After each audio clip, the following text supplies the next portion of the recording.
Maaga naman pong pinauwi ang mga estudyante sa isang universidad dito sa lungsod po ng Dagupan matapos makatanggap ang universidad ng isang malicious message noong Hulyo 6 ng hapon.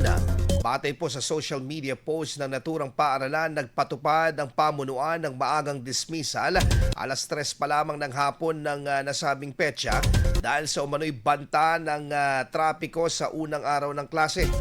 Gayunman, isiniwalat din ng pamunuan na nakatanggap ito ng malicious message laban sa campus.